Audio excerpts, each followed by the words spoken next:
enye ne bribe mamra ne ni or process or be from understand you will not come and park there the whole process all come na o ma me park no biem there's your boys will be no more boardima e bi mu so sabita part o ma yesa mwa sika enye o mo dia na no mbe so mu die sika enye o mo dia na no mbe so mu die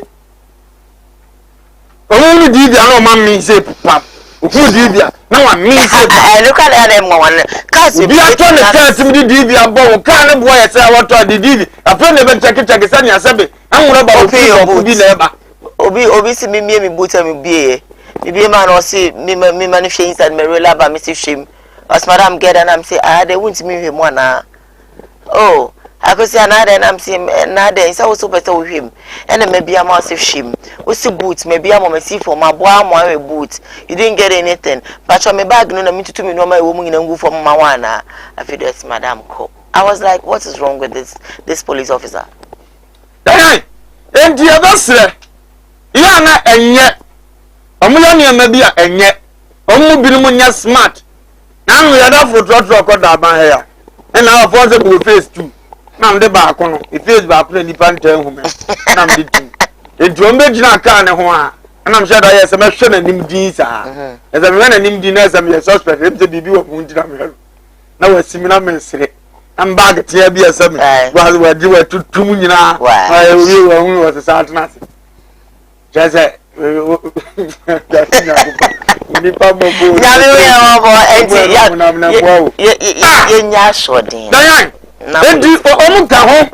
so who na dia wo yen hye yi asodi fi ho sure eja power ya straight no ne ben ni opie yeah what you say acho mo so ya concept akra ya dada we dada sir na me asabe tafata de dada na dada no e no opie na de 12 mo ka je se ma me ba magi pizza di bia brew no je sa ma me okoni no de anyire amami onim ye oya ba ntiri so le 12 ko se madam fu bia frɛ me na wase me na me ba me bro pizza o mo so pizza no mpe wadi no hu ba me pizza ni so o bo na be da fi o di ase ti da kroma no o di hu awon ti ase ye mmra na nya adwuma da ya ko ayi manhia anim ho ya bon ka se twem na ben de da bia na na di asem no what ya ben de ba da enka de na minimpa so do yin fie nim na ba abanya eh pressure be law no na yentimi enforce na set enforcement for na sikadi ayo mo de nti amasa be law no ani mo na ma all right because you for one more enforce mra ya police for omuzi no muza kan kakra na o ma twa bibia so yi nti be da na sabi ade na ni mo nyama timatena enti ya basre omumu bi bo adwuma no mo maka no mo nso so na adwuma na ni mu mra nyam na afi ade no to nchezo a yet menforce ye hunu ne ye ne yenye ade ne empake wo don pack there then you free to go ye empake wo me empake wo then no nya sundie na ade aye wa ade asi nya wo no ko foro ka no e bi ase empake wo no so agina twen ka ye nyina ase ye yare wo twa ya adwuna de tikro ni ma ase ye yare nyare mo aye obi dia so ye fe the laws are working. But here in our country, laws don't really matter.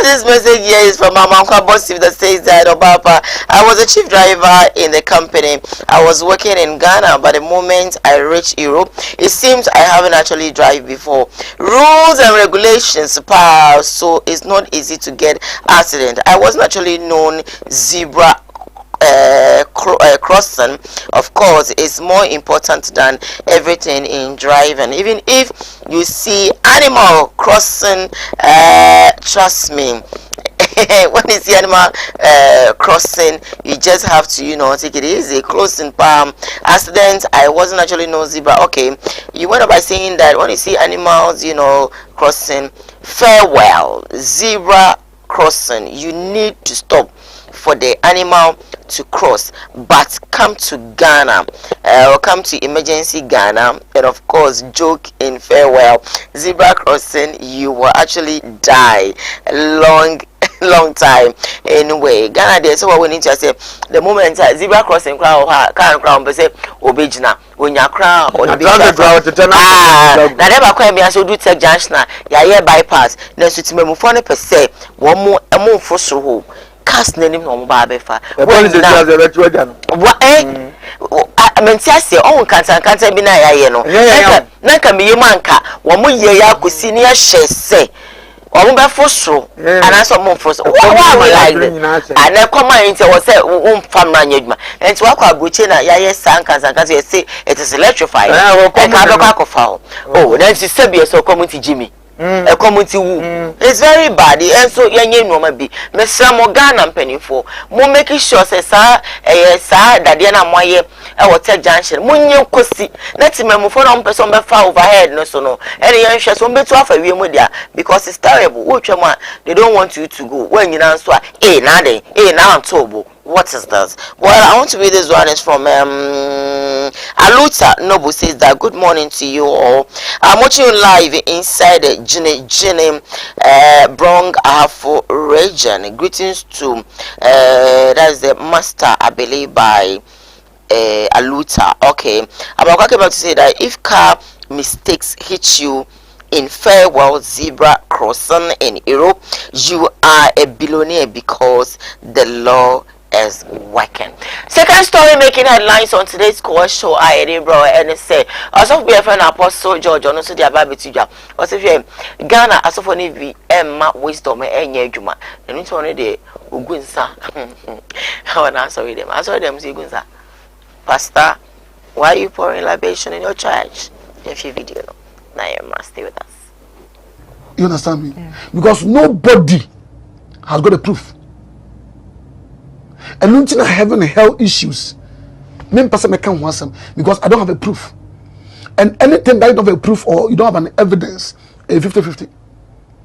Maybe that sorry must say, "Oh my, me be turning na."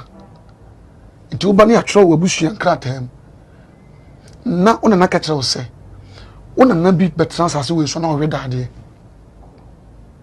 Obeji di ana wunjindi.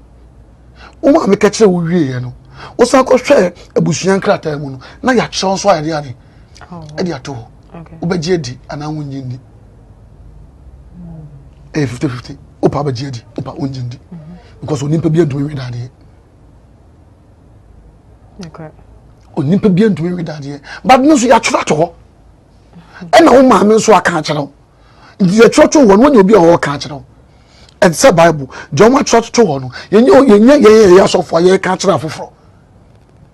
In Christianity, no, we don't apply wisdom to it. We don't apply knowledge to it. We only believe in whatever is written and whatever pastors are telling us. Pastor telling you, so we are going to heaven. In the shower, them would deal with so. Babajan saw them was a more for the Namfanto Kaman. Okay. So, and so making or no say at the Mudi no session was so. It's what Jack for there. Very good. And almost here, baby, I see a fashion. Yeah, quite in fashion, okay. And which is wrong. Okay. No question be but I think I'll go back to question I can be about pouring libation. Okay. Saying that oh yeah no, more bomb pie was sorry. I saw them you could share them getting answer. I saw them you could use some more. Okay, into Honum dear. I saw them with your cushion the child outside the church. Outside the church. Nimidian Yans and it to me now, she am Papa Juma. And so one can do a sorry man and no mujina whole poor libation on so and one answer no you know. And Nimidia media mamma. Until after that Nimidia no dear what free was off for one.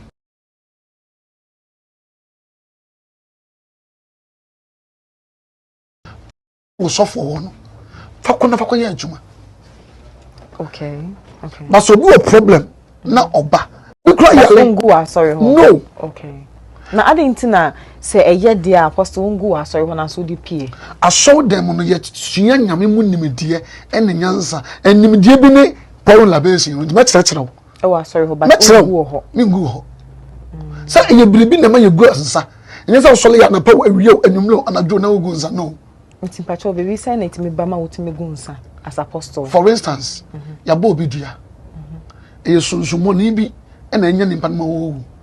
You were sunsumu, you be sunsumu, and then I'll be here ye nja yenye ma no ja ni pa ne mu na wa kyerɛ sɛ me hia we then we do it because we hia kokokra you twa honestly na me ka say no de nke ye traditionalist for na nka edi sa adwuma no mo da ne dua o mo twa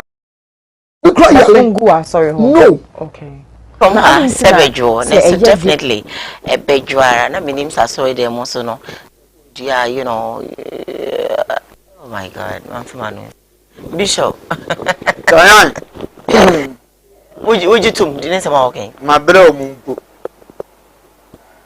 Kayan ninsama wo kanu bebere twasu mu na dodo na so na sabi eyensem hunu kakra one was say so beto say atwere e dey ato wo say una na bi ba wi ase no we da there wo ba gie dia na unyini wie no so pa ba gie di opa unyini intini me pa chaw so konkuru ye da we munsem nyina emu bia no na twere ye e beto say atwere ene da ho nti so pa ba gie di opa onyi okay bisansa ne nsolema no omuso pa ombagie di mopa omunyi ya de no ogina no so de church o mse still omunyi ntumi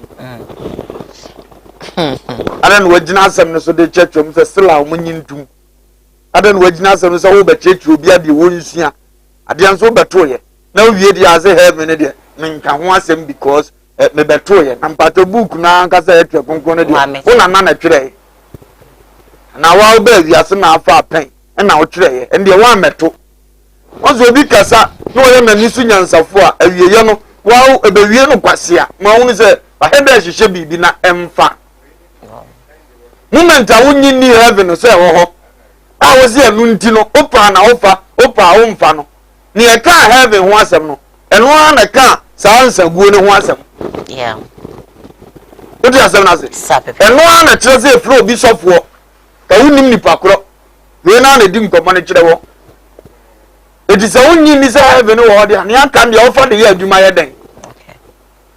It is some one beka. Omunim so my smart be dim komobiam na to asmu.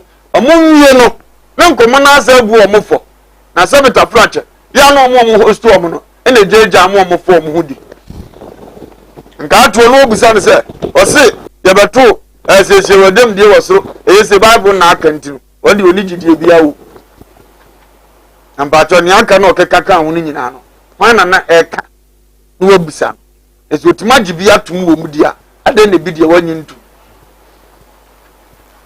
ya na nipa wo problem wo dan papa be ye osofu na atene na ase a dimzo firi ne kram ni nim kemu na attraction obe favor no no woka ye favor no mfa ho kura wo sha o practice abosomsem enya abosomsem no practice nam se ni woka no ne fa ba bi ewom.